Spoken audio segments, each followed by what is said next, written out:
Willow Creek Springs presents Healthy Living with your host, Joe Grumbine.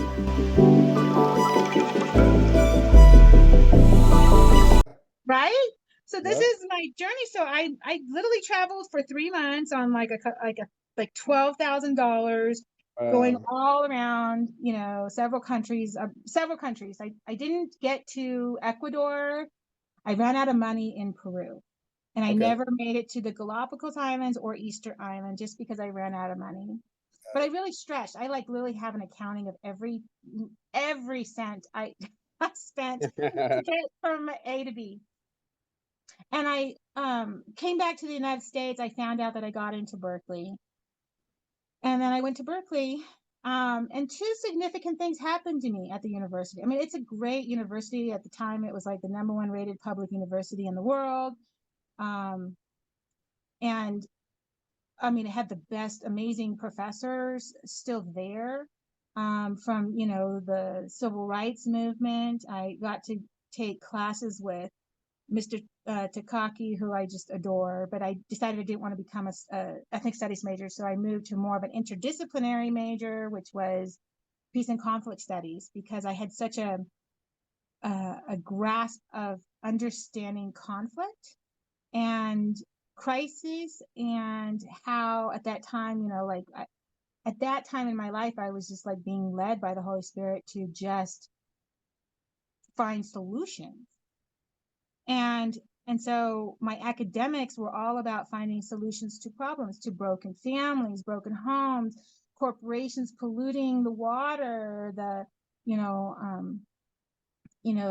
there was just so many different, I was becoming aware of the biotechnology because that was a huge thing on the campus. I mean, the big thing on the campus at that time was Novartis and another company had come in, and they were doing all the GMO seed stuff and creating the Terminator seeds on campus, and the students in that area were really like upset about it. They were having hunger strikes, and they climbed the Campanile and hung stuff up there. And I was like, what is going on with this? Why are they doing that? And that's how I became very aware of biotechnology.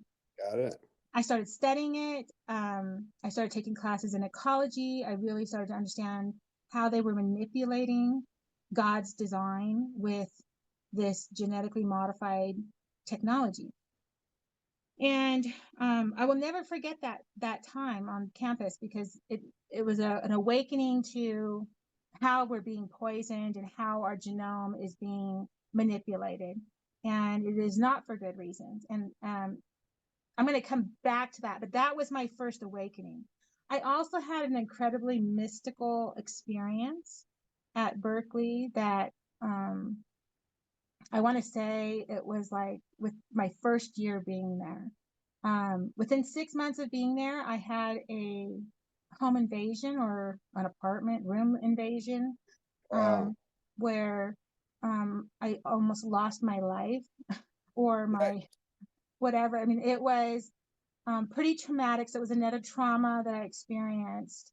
I really got away. I really only survived because I trust my instincts at that time. I traveled South America. I had a couple of hair-raising experiences on that whole 3-month trip. I had been traveling, rideshare with strangers across the United States and up California. And so I had developed my intuition and sixth sense for danger. When this person was coming in through my window with a mask and gloves, and he'd been watching me through my window. I was naked. He came in at just the right time. But here's the thing: these all trauma experiences become your teacher, and when they don't kill you, they make you stronger. Right. It's and true. It's not just a cliche. Oh, no. Because it was at that moment that I learned the power of my own voice. Nice. As a woman. So it was my voice. When I saw this man, we locked eyes. I knew he wanted to harm me. I looked at him and I said, even if you come in here and you rape me or murder me or whatever, it doesn't matter, because I'm going to take you down with me. And then Nice. I had the most blood curdling scream. I don't know what frequency it was at, but it was, I think I screamed for like 30 minutes. It was a war. It was like a big lion's roar. And whatever frequency it was, it scared the pants off of this person trying to come in and harm me. It Wow. freaked him out. He teetered and tottered on a window that was, a couple of, that was probably like 15 feet off the ground. And he basically lost his moment and his opportunity to harm me because my voice freaked them out. They want Wow. easy prey. All predators want easy prey. Yep. So when he realized that I wasn't weak and that I was going to fight, I literally was going to tear him to pieces. Like if he came in at me, I would have slit his throat. I would have done anything to bring him down so he wouldn't be able to harm anybody else. Right. Even didn't my life didn't matter, but I didn't want him to harm anybody else. But as in all cases with bad people and predators, they do, if they get away with it, they will try to harm people again because they're just bad people. And a woman on the other side of campus was attacked the same way later that night, even though the police never found him. Man, if I had known firearms back then and I had actually had a firearm, I would have made sure he never hurted another person ever Yep. again. But that didn't happen. But this is the importance of this in my story, Joe, is our voice is a frequency. Our sound that we make can either be healing or it can be a weapon. And that's what Absolutely. I learned at that experience. And so I'm moving us closer towards my understanding of frequencies. And at that point in time, I only knew that it was a weapon that protected me Right. from a predator, but I didn't know the healing powers of it yet and frequencies it mean. So, I graduated Berkeley. I went to DC again. I worked there for a while, and I realized I didn't like DC. DC was just a horrible place, and I wanted to come back to I was a California girl, so I liked the weather, I liked the people, I liked the culture, I liked the food, I like our roads, I like our telephones, because DC was just awful. It was like, and it was like everything was backwards, and it was awful. Never been to DC. Terrible place. I never want to ever go back there. But in any case, I ended up coming back to California. And is it at this moment in time that I realized I do want to get married? I do want to have a family. But I was an older woman. I had transferred in, I had traveled, and I wasn't like a silly little girl. And I was a person who thought very deeply about many, many things. So I had a hard time connecting and finding, a husband. I think I was like 25, 26 years old. Um, uh, and at that moment in time, my mystical experience brought me back to the faith of my parents, which is the Catholic Church. And I came back to the Catholic Church, and shortly after that, I moved in with our other aunt in Dana Point, and found a sanctuary there and a refuge and a place to find healing and peace. And we would go to church together, we'd go to mass together. And then, I don't know, it was like right before 9/11, okay? All the sex scandals in the Catholic Church start breaking out in Orange County and in the parish that I'm going to. And that just made me irate. I was like, what? I'm like, God, why are you bringing me back to the Catholic Church with all these For horrific this. scandals and Right. abusers? And I was so upset. And I was like having this conversation with God, like, why did this happen? And why did you bring me here? Because I was really feeling connected to God. I was really understanding who Jesus was. I was really understanding how my cross is lightened when I align with Jesus and his story. And he really helps me through like such despair. I can find meaning through pain and suffering and sacrifice by understanding who Jesus was. And I started studying church history because I already knew who God was and I already knew who the Holy Spirit was. because they've been with me since I was a little girl, but I really didn't know who Jesus was because I had been rejecting my Catholic faith and Christianity my whole childhood and young adult years until I had this amazing experience at Berkeley, of all places, where I find God and I come back to the Catholic Church Wow. in a place where you would never expect. I was going to say, that's like the least likely place you'd think that would happen. Oh, this mystical experience happened when I was walking past the Newman Center, which is the Catholic church near the campus. Huh? And I walked past it, and the incense and the glow of the candles, when I looked in, I have walked past that church so many times, and I never even thought twice about it. I was like, I would never go in. You would never get me to open up a book. Nothing. But I walked past it in the evening, and I was ready to kill anybody because I had just experienced that home invasion, and I felt like there was a predator around every corner. Right. And I was dark, and I was walking, I was walking past it, and I just remember seeing the glow of red candles, and the incense came out, and like a magnet drew me into the church. Like a Because it pile reminded on me the of my childhood. windowsill. Wow. And I went there. There's nobody in this church. Huh. And I was like, why am I even walking in here? I do not want to be here. But it drew me in, and I saw the Blessed Mother, and I literally just was drawn to it, fell to my knees, and just just tears, sobbing. And Wow. then I don't even know how long I was there doing that, but I felt a warmth of arms surround me and Wow. comfort me and tell me everything was going to be okay, and literally turned me towards the cross. I went from being on my knees sobbing to being turned to Jesus, which is Mary's job, is to bring everybody to Jesus. And I saw Jesus, and I was calm, and I literally was I think I just laid there, face down in front of Jesus, at Wow. the foot of Jesus. And I said, I'm your instrument. You're the truth. You're the way. You're the life. And I'm your servant. At Berkeley, a year in. Wow.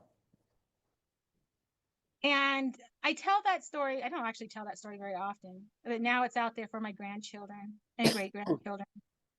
How I came to be totally a servant to Jesus of Nazareth. But I didn't really know him. And it started me back on this journey to the Catholic Church, because I didn't know who the Catholic Church was. I didn't really understand anything, but I knew Jesus now. And Jesus was telling me he had a job for me. And I didn't know what it was. And I didn't know. So all I can say is that journey for the next 3 to 5 years led me to my husband, who is Catholic.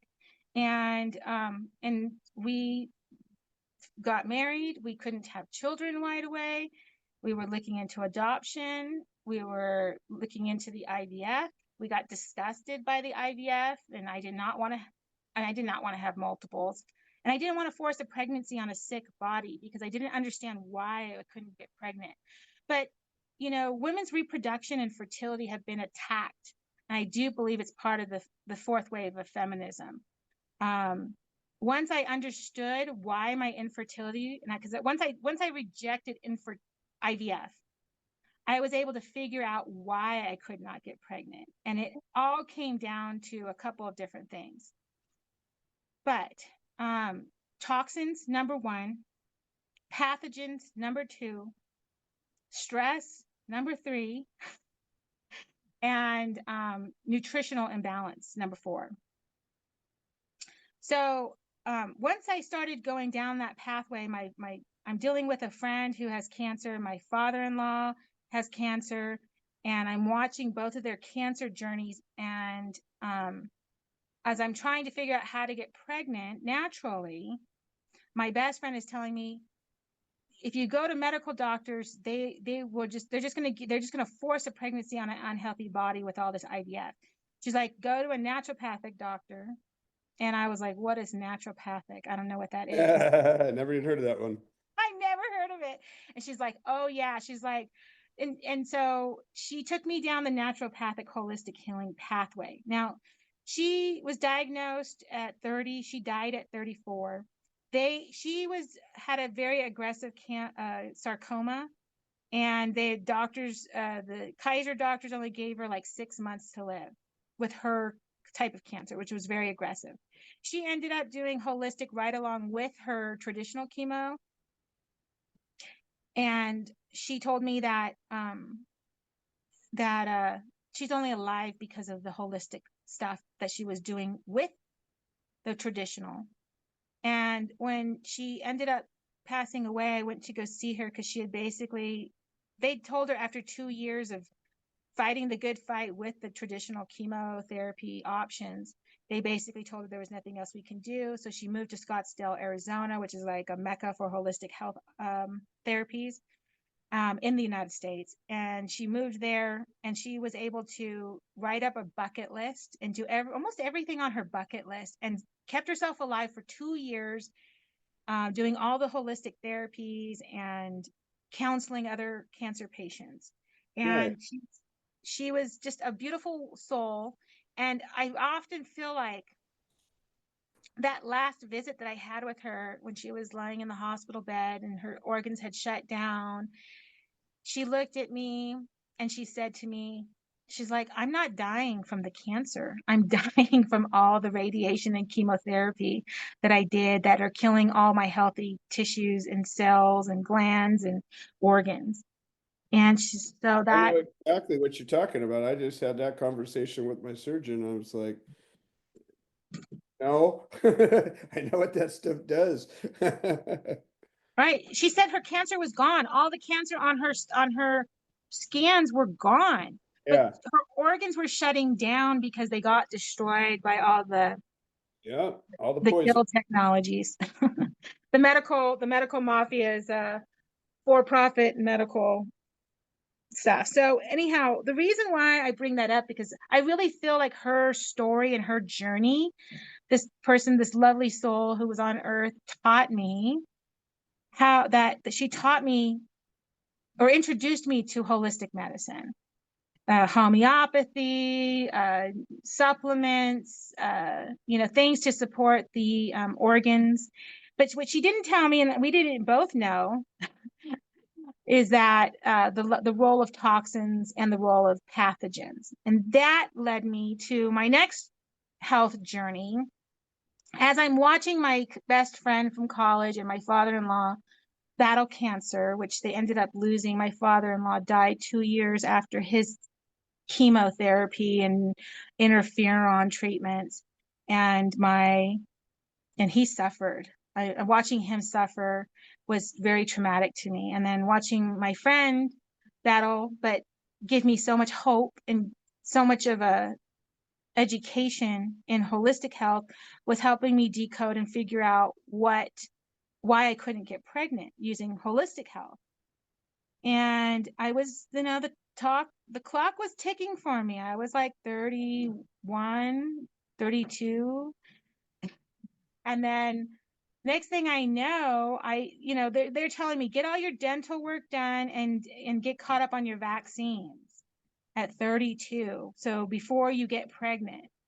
It was like the biggest mistake of my life, because the other Uh, stuff, the reason why I couldn't get pregnant before those vaccines that destroyed my health, um, or I guess I should say it destroyed my vitality in my 30s. But I was not getting pregnant because of hormonal imbalance and disruption by toxins and poor nutrition.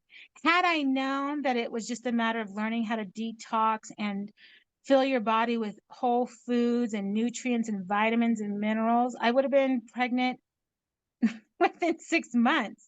But I wow. didn't know. I didn't know because they don't tell you these things, and they don't want, the medical mafia has no interest in root cause and, Well, I root think a lot cause. of the doctors just simply don't know because they didn't get trained on those things. They get trained in a very like just like you're talking about, in the college they indoctrinate you with this, you know, cultural communism. It's the same thing with medicine. The pharma companies are the ones that are funding all the medical schools, and they have influence over the curriculum and the textbooks that are put out and the material that's in them. And they have no interest in us learning how to heal ourselves. They have no interest in actually fixing problems. They have an interest in selling drugs. Right. And I was not aware of that in my early 30s. I just wanted to become a mom and have healthy children, but I didn't know what went into that. And so, um, I didn't understand the medical community yet, and I didn't understand the scientific fraud behind the medical community and the sin of omission in their training for every MD and for every nurse and for every staff, insurance, you name it, that whole medical industrial complex. I didn't understand it. So, and even though I had understood it in the concept of like environmentalism, which is what I had studied, I was so interested in how corporations and NGOs and the government were all in on, basically polluting our planet and getting away with it. Our water, our air, our soil. I did not connect it to our own bodies being polluted so that we couldn't reproduce. And that's what led me to my next awakening, which is more down the conspiratorial route, which my children love to tell me I'm a conspiracy theorist. And I said, no, no, no, no, no. I'm not a conspiracy theorist. I said, okay, I'm okay with being called a conspiracy theorist, but I'm really a conspiracy realist because I try to prove the conspiracies wrong. And when I can't prove them wrong, it becomes a real conspiracy. And there are many different rabbit holes that I have gone down, but here I am. I'm a new, my journey to motherhood came out of the death of my best friend and my father-in-law. And I discovered that, well, let me just tell you, I got a bunch of vaccines and a bunch of dental amalgam work done around 32 years old. And my health, I was young and happy and working, making lots of money. And my husband and I are newly married. And all of a sudden, 2 years in, we're not having kids. I'm getting a little nervous. And then my health rapidly deteriorated, like inflammation, hair loss, cognitive. I'm talking, it was like overnight. It was a perfect storm. And all of a sudden I'm allergic to everything. I have chemical sensitivity, severe chemical sensitivity. I'm having, the hair loss. I'm having significant pain in my body, significant fatigue, and I don't understand why. It was just, I went from being like this healthy, happy, newlywed wife to being like, I can't do anything. And I gain tremendous weight. I'm having, and here I am, I'm a analyst in my corporate career. At that time, I was, banking or insurance. It was banking at the time. Doing, project analysis. I'm an analyst. So I'm working projects. I'm dealing with money. I have to be really cognitively focused to work these great jobs in corporate America that I was climbing up the ladder and everything. And I was doing project management at the time. All of a sudden, like I would be working on projects that I could have. I mean, I was like 3, 5, 6 projects. They were rolling through them. One would fall off. They'd give me 2 more. And I was just like loving my corporate career. And then as I'm having this health crisis, I used to be able to do this really complex thinking of like a tapestry, like where you have to put all the threads and together, and I could do this beautiful analysis of all the moving parts. And I just experienced my brain fragmenting into like thousands of pieces. Wow. And I couldn't put anything back together. I couldn't build a puzzle. I couldn't do my complex analysis, which was like my favorite thing to do. And I was like, how am I going to do this job if I can't think like that anymore? Like it frightened me. And that's when I learned how important my cognitive health and my neurological health, how important it was. And they call it like brain fog or whatever. Yeah, yeah. This is pre-pregnancy, okay? So I ended up, after losing the two people that I love, I ended up taking, some time off of work. And I told my husband, like, I really need to focus on my health because I do not know what is wrong with me. And I was working with naturopathic doctors and spending, thousands of dollars on trying to figure out what was wrong with me. I went to endocrinologist. I'm going to naturopaths. Anyhow, needless to say, when all my blood work and different analysis came back, I was off the charts mercury toxic. Wow.